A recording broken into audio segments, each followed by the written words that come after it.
Vamos a abrir la Biblia, por favor, en la carta a los Romanos, en el capítulo número 12.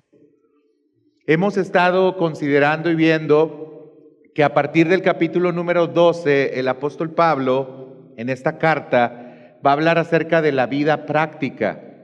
Ha hablado anteriormente de la doctrina y ahora él quiere decirle a la iglesia cómo es que ella debe de vivir aquello pues que ya sabe o que ya conoce. Y algo que ha dicho es que nosotros estamos bien con Dios, nosotros estamos en paz con Dios, que nosotros hemos sido salvados, que nosotros hemos sido santificados, que nosotros tenemos la esperanza de la glorificación, pero aunque sabemos todo esto, pues hay que vivir aquí en la tierra esperando el día en el cual Jesucristo venga. Y hay una manera en la cual nosotros debemos de vivir. En los versículos 1 y 2 hablamos acerca de que la manera en la cual debíamos de vivir era de una forma consagrada, santificando nuestras vidas, sacrificando nuestros cuerpos, ofreciéndolos como un sacrificio vivo, santo, agradable, que es nuestro culto racional. Pero luego, en los versículos 3 al 8, se nos muestran algunas conductas que nosotros debemos de asumir al ser cristianos. Y hablamos acerca de que debíamos de pensar de nosotros con cordura y que debíamos de estar también orientados hacia el trabajo, porque se nos habla acerca de los dones espirituales.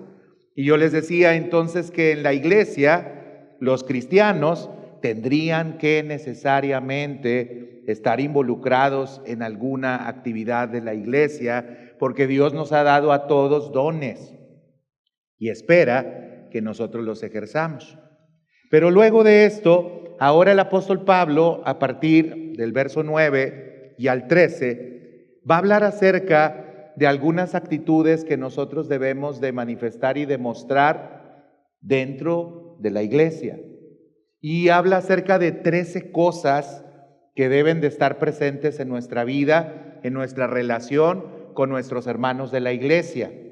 Después, en el versículo 14 en adelante, él se va a centrar sobre cómo debemos de relacionarnos con aquellos que no son de la iglesia y que además no nos tratan muy bien. Pero en esta sección particularmente, el apóstol Pablo va a centrarse en hablar acerca de nuestra relación y de nuestra forma de manifestarnos o de expresarnos con nuestros hermanos en Cristo. Y fíjense que algo bien interesante es que el apóstol Pablo inicia con una expresión muy corta en el verso número 9, y él dice que nuestro amor debe de ser sin fingimiento. Y esta frase parece ser que va a ser como la directriz que va a seguir el apóstol Pablo para hablar acerca de otras cosas que nosotros teníamos que hacer, considerando que nuestro amor no debe de ser fingido. Ahora, es también bien interesante que el apóstol Pablo, cuando entra a esta sección, sucede lo mismo que en la carta a los Corintios. ¿Se acuerda que en la carta a los Corintios, en el capítulo número 12, en la primera carta, él habla acerca de los dones, pero enseguida después de que él habla de los dones, él habla acerca del amor, capítulo número 13 de Corintios. Pasa lo mismo aquí, pero en una sección más corta. El apóstol Pablo habla acerca primeramente del servicio o de los dones y luego enseguida empieza a hablar acerca del amor. Y la palabra que utiliza el apóstol Pablo para hablar acerca de cómo debe de ser nuestro amor es que nuestro amor debe de ser sin fingimiento. Y eso de fingimiento viene de una palabra grecorromana, que es la palabra hipócrita. Es decir, nuestro amor no debe de ser hipócrita. En el mundo grecorromano había un actor que representaba algún papel en el teatro y que era precisamente llamado hipócrita. Y esta palabra se utilizaba porque había unas máscaras que ellos se ponían para caracterizar precisamente al personaje que les tocaba, y había algún espacio a través del cual ellos podían emitir su voz o podían ellos hablar. Así es que al principio la palabra hipócrita no tenía un sentido negativo, simplemente era una persona que representaba algo, era una persona que trataba de meterse en otro papel, pero después esta palabra se empezó a utilizar en sentido negativo y se empezó a decir que una persona hipócrita pues es una persona entonces que representa un papel, es una persona que pretende ser lo que no es una persona que dice sentir algo que no siente, es una persona que tiene una motivación o dice tener una motivación que no tiene. Y fíjense cómo Pablo dice, su amor no puede ser así. Su amor no puede ser un papel que estás representando. Tu amor no puede ser el decir que sientes algo cuando no lo sientes. Tu amor no puede ser el tener aparentemente una motivación que no tienes o decir que tienes una motivación que no tienes. Así no puede ser nuestro amor. Pero a lo largo del tiempo, y usted también ha pasado tiempo en la iglesia, se da cuenta, hermanos, de que hay personas que no se manifiestan con un amor verdadero, sino que a veces hay personas que son hipócritas o que son personas pues que no se acomodan a la realidad. Seguramente usted sabe de personas que dicen que le aman, pero hablan mal de usted. O hay personas que dicen que te aman, pero paradójicamente no quieren caminar contigo o no quieren estar contigo. Hay gente que simula piedad, pero lo hace solamente para ganarse una buena reputación o una buena opinión de los demás y luego para poderlos manipular. Esto pasa en todas las iglesias, Hay gente también, hermanos, que a veces hace algo por otro, pero lo hace porque a través de lo que hace por el otro está esperando luego obtener alguna ganancia o verse favorecido de alguna manera. Y por eso a veces son estratégicos sobre las personas a las cuales les hacen los favores o las personas sobre las cuales tienen cierta consideración. Porque si es una persona que luego no me va a poder regresar esa consideración, pues no me conviene. Pero si es una persona que si yo le hago el favor ya me la debe y luego después se lo puedo cobrar, pues me conviene entonces ayudar a esa persona. Pero entonces lo que tú estás haciendo es falso. En realidad no quieres ayudar. En realidad no quieres aportar algo, no quieres bendecir nada, ni quieres soltar algo. Lo que quieres es tener una ganancia. Así es que Pablo va a describir cómo el amor puede no ser fingido. Y ojo, hermanos, yo quiero que antes de que empecemos a exponer esto, usted no mire la paja en el ojo de su hermano, sino que considere si no trae una viga en su ojo. Y si en realidad usted está realmente manifestando un amor, pero que es fingido. Porque si así es, el apóstol Pablo nos va a exhortar el día de hoy para decir que su amor sea sin fingimiento. Que su amor sea sin fingimiento. Vea lo que dice el verso 9 al verso número 3. El amor sea sin fingimiento. Aborreced lo malo, seguid lo bueno. Amaos los unos a los otros con amor fraternal. En cuanto a honra, prefiriéndoos los unos a los otros. En lo que requiere diligencia, no perezosos, fervientes en espíritu, sirviendo al Señor, gozosos en la esperanza, sufridos en la tribulación, constantes en la oración, compartiendo para las necesidades de los santos, practicando la hospitalidad. Muy bien, vamos a ver entonces y vamos a partir de que Pablo dice que nuestro amor debe de ser sin fingimiento y vamos entonces a decir cuál es el verdadero amor que deberíamos de manifestar. Y lo primero que debemos de decir es que un amor genuino es un amor que aborrece lo malo y practica lo bueno. Un amor genuino aborrece lo malo y practica lo bueno. El verdadero amor, hermano, el que parte de un fruto de regeneración, de transformación o de cambio, el verdadero amor que emana de un corazón cristiano es un amor que va necesariamente a aborrecer lo malo. Romanos capítulo número 12, versículo 2 dice que nosotros debemos de ser transformados por medio de la renovación de nuestro entendimiento para que comprobemos cuál es la buena voluntad de Dios, agradable y perfecta. Un cristiano entonces, hermanos, tiene una mentalidad diferente a la que tiene cualquier otra persona que no sea creyente. Nuestra mentalidad, hermanos, no es mentalidad de tiburón. Es mentalidad de cristiano. Y un cristiano se va a oponer siempre a lo malo. Un cristiano no va a llamarle a lo bueno malo y a lo malo bueno. Un cristiano va a tener muy en claro, éticamente, moralmente, cómo es que debe de llamar a cada una de las cosas. Hermanos, pero no solamente en aquellas cosas que son obvias, sino en aquellas que a veces nosotros pues no queremos obviar.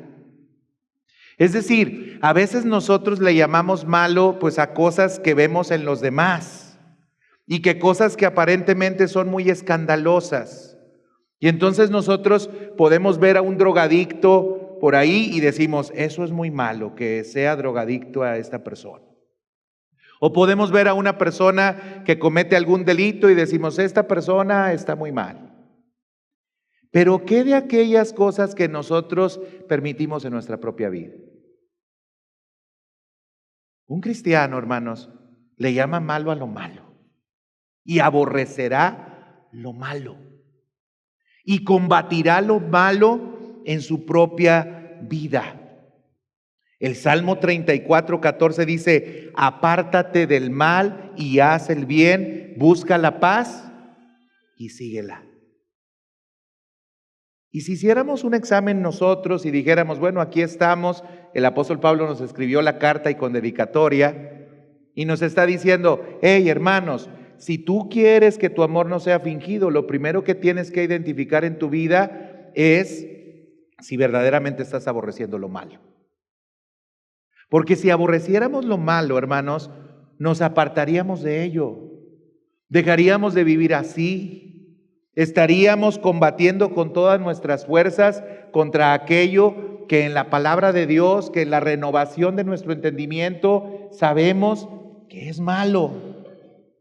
Proverbios 8, versículo 13 dice, el temor del Señor es aborrecer el mal. El temor del Señor es aborrecer el mal. El orgullo, la arrogancia, el mal camino y la boca perversa, yo aborrezco. ¿Qué cosas hay en tu vida que son malas? No estás aborreciendo. Porque si nosotros somos cristianos, si hemos sido justificados, si hemos sido santificados, si esperamos la glorificación, si esperamos que nuestras vidas sean mudadas por completo, Pablo dice, ok, pues no sean fingidos, entonces empiecen por aborrecer lo malo, pero no solamente por aborrecer lo malo, sino por practicar lo bueno. Por eso también Jesús decía que no solamente cometemos pecados de comisión, sino también de omisión. El que sabe hacer lo bueno y no lo hace, le es contado por pecado. Así es que un cristiano, un verdadero cristiano, una persona que ama genuinamente a Dios y a su prójimo, entonces es una persona que va a aborrecer lo malo, pero va a practicar lo bueno. No se trata nada más de evitar algunas cosas. Se trata de practicar otras. No se trata solamente en apartarse de algunas cosas, sino de hacer otras. Y nuestra vida, hermanos, se debe de dar a notar a través no solamente de lo que no hacemos, sino sobre todo a través de aquellas cosas que nosotros hacemos. Algo que siempre han dicho de los cristianos es que los cristianos no fuman, no toman, no dicen maldiciones. Bueno, esa es la que decían cuando yo estaba chiquito, porque el día de hoy parece que ni esas características podrían denotar a un cristiano o a uno que se dice cristiano. Porque sí toman, porque sí fuman, porque sí dicen maldiciones y otras cosas más. Pero a veces poníamos mucho el acento en lo negativo y no en lo positivo. Ahora, no quiere decir que debiéramos de permitirnos esas cosas en nuestra vida, pero sí, hermanos, sería importante que agregáramos algunas cosas también a la nuestra. Y el apóstol Pablo más adelante empieza a describir algunas cosas que nosotros podemos practicar, que son buenas y que deben de estar incorporadas en nuestra vida. En Juan 13, 34 y 35 se nos dice: un mandamiento nuevo os doy, que os améis los unos a los otros, así como yo os he amado. Así también os améis los unos a los otros. En esto conocerán que sois mis discípulos, si tenéis amor los unos para con los otros. Y Filipenses 2:3 dice: nada hagáis por contienda o por vanagloria, antes bien con humildad, estimando cada uno a los demás como mayor a sí mismo. El verdadero amor, hermanos, el genuino amor se traduce en acciones concretas, específicas, dirigidas a nuestros hermanos. Así que no basta solamente apartarnos de algunas cosas, sino que debemos de agregar algunas cosas a nuestra vida. Ahora, les decía entonces que el amor se caracteriza por aborrecer lo malo y practicar lo bueno. Pero el amor, hermanos, también se caracteriza por ser diligente. Miren lo que dice enseguida el verso número 11.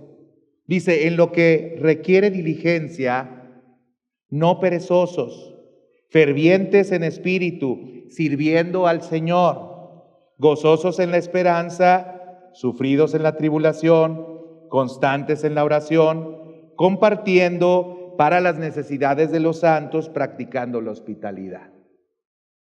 Note una cosa, el apóstol Pablo dice que no debemos de ser perezosos.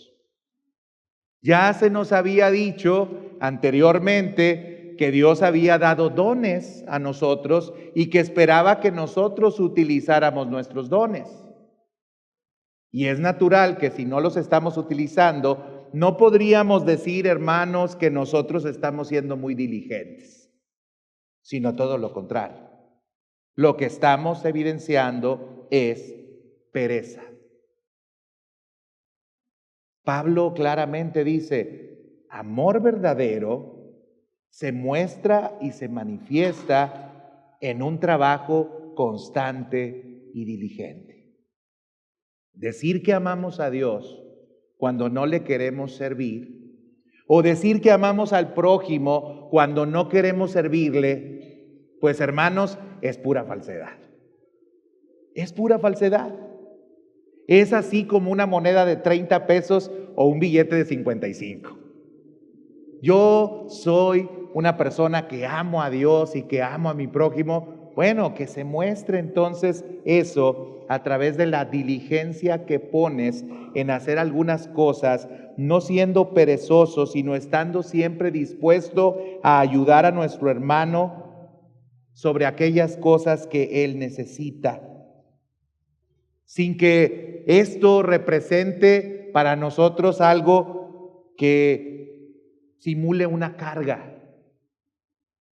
Por eso dice que debemos de hacerlo con diligencia. La semana pasada también hablábamos acerca de que el que preside debía de presidir de una forma o de una manera. Y yo describía que en parte de esto teníamos que entender que debíamos de hacerlo con diligencia, que debiéramos de estar prestos, atentos, que no lo debiéramos de ver como una carga, que no lo debiéramos de ver como algo impuesto, que no lo debiéramos de hacer a regañadientas, que no lo debiéramos de hacer de mal humor. No, no perezosos, siempre activos, siempre diligentes, siempre atentos a las cosas que tenemos que hacer. Ahora, si yo te preguntara a ti, hermanos, y considerando la descripción que nos está dando el apóstol Pablo acerca de lo que es un amor genuino, ¿consideras tú que tienes un amor genuino? Hemos hablado de dos cosas, apenas. Hemos hablado primeramente acerca del aborrecimiento hacia lo malo y de la práctica de lo bueno. Pero luego ahora Pablo nos habla acerca de lo importante que es que tengamos un amor diligente, que no seamos perezosos, que seamos fervientes en el Espíritu y que sirvamos siempre al Señor. ¿Sirve siempre al Señor, hermano? ¿O de vez en cuando? ¿O cuando hay alguna oportunidad? ¿O cuando traigo ganas? ¿O me siento motivado? Sirve siempre al Señor, porque un cristiano, según el apóstol Pablo, y una persona que ama genuinamente, no es perezosa, es ferviente en el Espíritu y sirve siempre al Señor. La palabra griega para ferviente, hermanos, es la palabra seo. Fervientes en el Espíritu significa, o se puede traducir también como con entusiasmo, o significa como lleno de Dios. Si vamos a servir, debemos de hacerlo con entusiasmo. Por eso les decía, a veces viene uno arrastrando la cobija, o viene uno para sus adentros diciendo, ay, otra vez, qué dificultad, qué feo, qué aburrido, qué no sé qué tantas cosas. Pues eso no es amor genuino. Si vienes a ver a tus hermanos, a servir a tus hermanos, debieras de hacerlo fervorosamente, lo debieras de hacer con entusiasmo. Yo a veces admiro a personas que yo digo, oye, ¿cómo no se cansan de estar trabajando y trabajando? Y algunas cosas a veces no son visibles. Porque, por ejemplo, quienes estamos aquí cantando o quienes estamos aquí predicando, pues es bastante visible el trabajo que hacemos. Pero mire, nada más por citar una cosa. El día viernes yo llegué y estaba aseado este lugar por completo. Se movieron cosas, se limpió todo el día viernes. Y luego el sábado, la misma persona volvió a limpiar todo el lugar. Y saben, esto no es algo que lo haga ocasionalmente, ¿eh? Y a veces ella ha invitado a otros para que participen de ese servicio, pero saben, muchos no quieren participar de ello. Muchos no quieren participar de ello. Y esta persona sigue haciendo exactamente el mismo trabajo. Y lo hace con entusiasmo. Ayer hasta un joven le dijo, oiga hermana, pero aquí se ve muy cenizo. Y yo no dije nada, pero luego dije, préstame el trapeador, Leti, porque le quiero dar ahí. Y Leti dijo, no, pastor, yo lo hago. Eso es servir, y eso es servir con diligencia. A cualquier otra persona hubiera dicho, ¡ja! ¡Ja! Todavía que está cenizo allí. No. Pero el amor genuino se expresa y se manifiesta así, con un trabajo continuo y permanente. Esos trabajos, les digo, la mayoría no los quiere, no los procura. Hay lista para estar en el grupo de alabanza. Todos quieren aprender a tocar un instrumento. Aprenda a barrer, a trapear, a sacudir. Se tarda menos, y puede ser más útil que tocando el instrumento. Porque estas personas que están aquí tienen años y años y años haciéndolo. Por eso lo hacen bien. ¿Y usted quiere empezar a servir hasta que aprenda a tocar como ellos? Dentro de 5 años, ya hay cosas en las que podemos servir y hay cosas que nosotros ya podemos hacer. Fervientes, prontos para servir al Señor. Pero dice, el amor no solamente debe de ser un amor que aborrece lo malo, practica lo bueno, que está solícito, pronto o diligente a hacer las cosas, sino que también el amor debe de expresarse con gozo. Dice, gozosos en la esperanza, pacientes o sufridos en la tribulación y constantes en la oración. Una característica del amor genuino es el gozo, hermanos.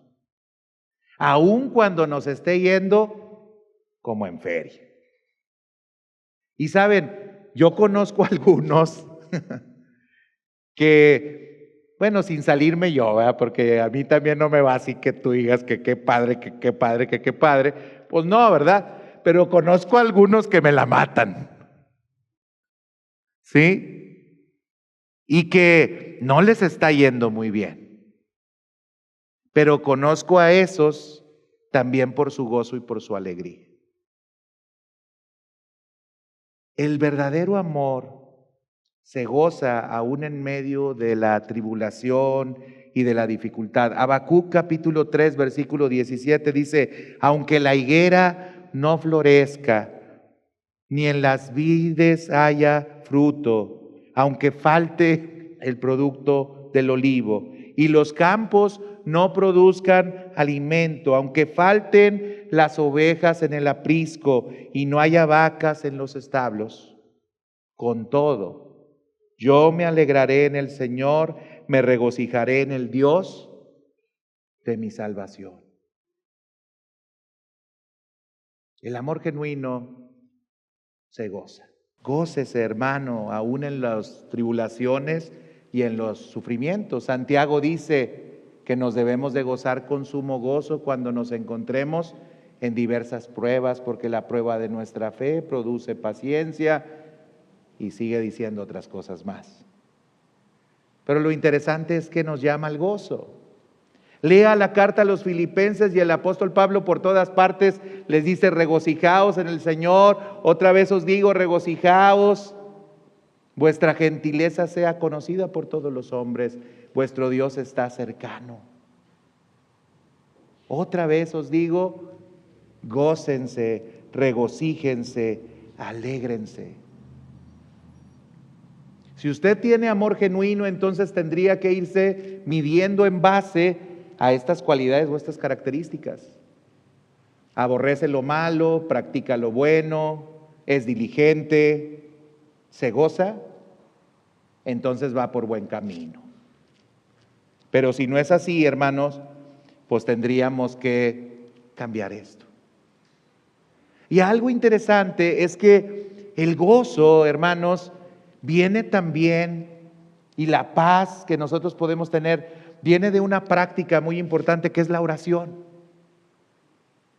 Me llama mucho la atención que Santiago, cuando habla acerca del gozo en medio de la prueba, habla acerca de la oración, dice, y el que tenga falta de sabiduría, pídele a Dios, el cual da abundantemente y sin reproche. Pero también aquí Pablo liga ese gozo y liga esta esperanza con la oración. Una persona que ama genuinamente a Dios es una persona que va a orar. Y tendríamos nuevamente que pensar que tanto amamos a Dios. Imagínese usted que yo le diga a mi esposa que la amo mucho, pero no quiero hablar con ella. O los novios les digan a las novias, pues sí te quiero mucho y sí te amo mucho, pero en 2 meses no quiero hablar contigo. Pues ¿qué clase de amor es ese? Dios espera que nosotros le amemos, que nos relacionemos con Él. Y Dios espera, hermanos, que entonces nosotros nos gocemos, y creo que la oración nos llevará de alguna forma o de alguna manera a encontrar ese gozo que nosotros estamos esperando. Ejemplo de ello lo podemos encontrar en el Salmo 42 y Salmo 43. El salmista, llegando hecho añicos a la presencia de Dios y diciendo: como el ciervo brama por las corrientes de las aguas, así clama por ti, oh Dios, el alma mía. Mi alma tiene sed del Dios vivo. Pero luego en su oración encontramos una llamada de atención a su alma y dice: ¿por qué te abates, oh alma mía? ¿Y por qué te turbas dentro de mí? Espera en Dios, porque aún he de alabarle, Redentor mío y salvación mía. Y luego sigue describiendo nuevamente el cómo se siente, pero la descripción, y usted lo puede notar esto en el Salmo 42, empieza a cambiar. Ya el salmista no se siente así como el ciervo que bramaba en las corrientes de las aguas, sino que empieza a encontrar mejoría. Y luego de que describe eso, al final del 42, vuelve a decir: ¿por qué te abates, oh alma mía, y por qué te turbas dentro de mí? Vamos al 43, que algunos piensan que es un solo salmo, por esta expresión: ¿por qué te abates, oh alma mía? Y encontramos nuevamente una descripción, pero la descripción cambió completamente. Y el salmista dice: entraré al Dios de mi alegría y de mi gozo. El que penaba allá en las montañas diciendo que moría de sed y que sentía muy triste, termina diciendo: entraré al Dios de mi alegría y de mi gozo. La oración, hermanos, está ligada con el gozo. No vamos a poder gozarnos si nosotros no oramos. Y el amor genuino, como les digo, se debe de manifestar gozosamente. Y por último, hermanos, un amor genuino se debe de manifestar a través de la acción. Mire lo que dice ahora el versículo 13: compartiendo para las necesidades de los santos, practicando la hospitalidad. Amor en acción. Hermanos, nuestra vida, si tenemos un amor genuino, se debe de expresar en apoyo en oración, en apoyo en la exhortación, pero también en apoyo en la ayuda material. Y la Biblia da muchos ejemplos acerca de esto. Santiago es el que es más atinado y más directo. Ves una persona que entra a la congregación y que tiene necesidad y le dices: ve en paz. Pues ¿con qué paz se va? Si tú, teniendo recursos, no le quieres ayudar. El amor genuino se debe de expresar en ayudar para satisfacer las necesidades materiales de los demás. Hermanos, el cristianismo tiene implicaciones económicas, porque la visión que debemos de tener de lo material debe de ser muy diferente. Por eso Jesús, cuando habla acerca de las riquezas, habla acerca de que debemos de cuidar cómo vemos las riquezas. Jesús habla acerca de que debemos de tener cuidado dónde está nuestro tesoro. Los apóstoles en sus cartas invitan y dicen, el apóstol Pablo dice: a los ricos de este siglo enséñales a dar. Un cristiano, hermanos, uno que ha sido regenerado, que ha sido cambiado, que ha sido transformado por Dios, entiende que la riqueza no la hace aquí, la hace allá. Y que lo que Dios le ha dado, se lo ha dado para administrarlo, hermano.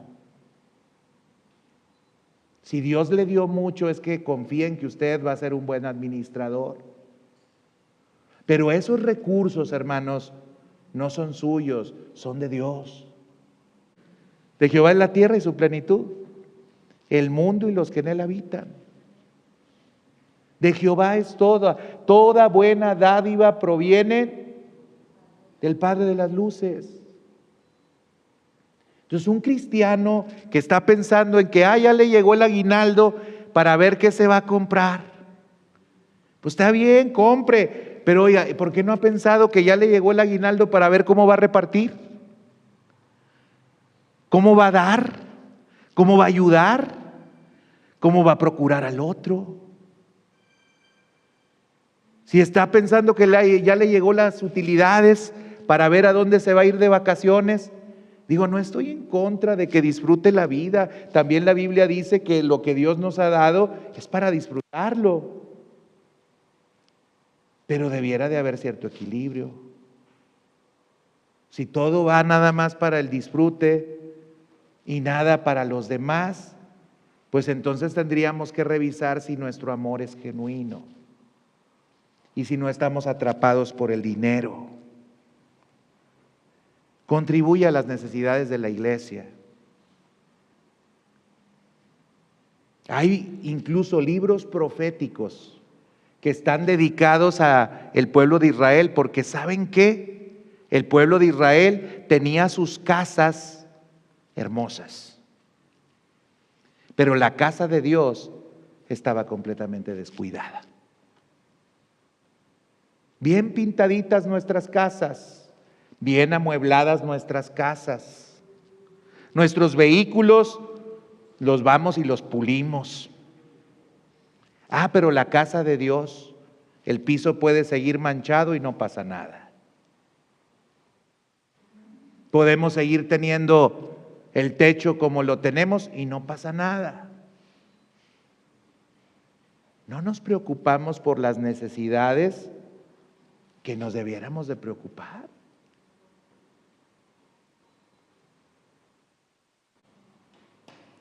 El amor tiene que ser genuino, hermanos. El amor no solamente son buenas razones. El amor no solamente son palabras. El amor se traduce en hechos. En hechos. Y debiéramos entonces pensar en que el amor se traduce en acción. O dígame si Cristo solamente dijo, yo los amo mucho, pero no hizo nada. Se despojó de sí mismo, tomó forma de siervo, se humilló hasta la muerte de cruz. Por eso hay pasajes que dicen, mirad cuál amor nos ha dado el Padre. Por eso hay pasajes que dicen, de tal manera amó Dios al mundo. Porque ese amor se traduce en acción, no solamente en palabras. Gálatas dice, capítulo 6, versículo 10, así que entonces hagamos bien a todos según tengamos oportunidad y especialmente a los de la familia de la fe. A los de la familia de la fe. Primera de Juan 3:17 dice, pero el que tiene bienes de este mundo y ve a su hermano en necesidad y cierra su corazón contra él, ¿cómo puede morar el amor de Dios en él? Hermanos, que nuestro amor sea sin fingimiento. Dios nos presenta todos los días y a cada momento oportunidades para que nosotros podamos manifestar nuestro amor. Algunas ya se las dije. Y tendríamos que realmente nosotros considerar si las estamos aprovechando o no las estamos aprovechando. Deberíamos de aprovecharlas. ¿No creen que deberíamos de aprovecharlas? Ya Dios hizo muchas cosas por nosotros, hermanos. ¿Y cómo vamos a responder? Pablo nos dice, respondan. En la vida práctica tienen que responder, tienen que hacer algo. No solamente se trata de decir, de confesar, de declarar pasajes bíblicos. Esto se tiene que aterrizar de alguna manera. Ahora bien, yo con esto quiero cerrar. Yo no digo que esto no se vea en ustedes, pero esto tiene que ser perfeccionado, hermanos. Tenemos que ser perfeccionados en amor. Se tiene que notar todavía más esto. Y en la medida en que nosotros tengamos disposición y no nos opongamos a lo que el Espíritu Santo quiere hacer en nuestras vidas, hermanos, entonces esto se va a lograr. Pero no seamos fingidos. Yo le decía, no mire la paja, mire la viga. No repase a la iglesia y diga, uy, sí, pues mira, el hermano tal y la hermana no sé qué y el otro. Y no. ¿Y tú? ¿Cómo es tu amor? ¿Cómo es tu amor? ¿Practicas la hospitalidad? Fíjense que en este tiempo yo creo que es lo que menos se practica. En aquella época había muchos predicadores itinerantes. Y como no había hoteles, pues tenían que llegar a algún lado a quedarse a dormir las personas. Y entonces, ¿dónde los recibían? Pues los recibían en las casas. En aquella época había personas extranjeras que tenían que hacer algún movimiento, tenían que viajar y pues obviamente no iban a encontrar un lugar donde quedarse. Y se pedía que fueran hospitalarios con los extranjeros y que les recibieran en su casa. Pero como hoy con todo se comercializa, ya no tenemos la apertura entonces para recibir a nadie, porque existen hoteles, porque existen restaurantes, porque pues ahí deben ellos pagar por esos servicios. Ya no somos tan hospitalarios como anteriormente éramos. La vida ha cambiado mucho y las dinámicas han cambiado mucho. Yo recuerdo todavía que en mi casa recibíamos personas que venían de otras iglesias para algunas convenciones o que venían para algunas conferencias o que venían para alguna cosa. Ahora es raro que reciban a las personas en sus casas. Estamos pensando en mejor le cooperamos para que no nos esté molestando aquí el hermano y que se vaya a un hotel. Ya no somos hospitalarios. En las casas no queremos recibir a comer a nadie. Las células mejor las queremos no en las casas, en la iglesia. ¿Por qué? Porque la casa representa una carga bastante importante. Porque llegando del trabajo, llegaron corriendo para barrer y para trapear. Y hacer eso todas las semanas, pues es bien pesado. Ya tenemos mucho trabajo, decimos, como para todavía andar recibiendo un regimiento. Y luego los hermanos, pues no beberán o no fumarán, pero como comen, ¿verdad? Eso sí, no se nos quita el hambre. Pero debiéramos de ser hospitalarios, hermanos. Ahora, otra cosa que afecta nuevamente en la hospitalidad es que también nos hemos convertido en personas muy orgullosas. Queremos darles caviar. ¿Cómo les voy a dar frijoles con huevo? Pues si eso comes, hermano. Pues ¿qué les vas a dar si eso es lo que comes? No, queremos nosotros tirar la casa por la ventana. Hermano, no tienes capacidad para hacer eso, pero sí puedes dar lo que tú tienes. Es lo que tienes. Si son sandwichitos, pues sandwichitos. Si son frijoles, pues frijoles. Y si no es nada, pues nos regresamos tristes, ni modo, pues no hubo nada. Pero si no te alcanza para dar, por eso dice, según tengamos oportunidad. Si no tienes oportunidad, hermano, bueno, pues no tuviste oportunidad. Pero no, luego a veces nos gravamos económicamente porque no entendemos de qué se trata la hospitalidad. Miren, nosotros íbamos a la gloria, no ahí al cielo, no soy como Pablo que fue traspuesto al cielo o algo, no, yo iba a la gloria, a una colonia, y visitábamos a una hermanita, ya falleció la hermana. La hermana nos hacía tan rico de comer, pero bien rico. Y siempre nos hacía de comer. Su casa era bien sencilla, era bien humilde, tenía hasta techo de lámina. Nada más tenía el firme, no tenía vitropiso ni nada. Y nos recibía la hermana y cocinaba tan rico. Y eran cosas bien sencillas, pero nos recibía con tanto amor cuando nosotros llegábamos. Se sentía el amor genuino. Y a veces puedes llegar a un palacio, pero se siente la frialdad terrible. Te pueden dar a lo mejor la mejor comida, pero la forma en la que te la dan. Tenemos que ser hospitalarios también. Esa es la parte de la vida cristiana práctica. Y hay otras recomendaciones más que nos va a seguir haciendo el apóstol Pablo en nuestras relaciones, ya no con la iglesia, sino con los de afuera.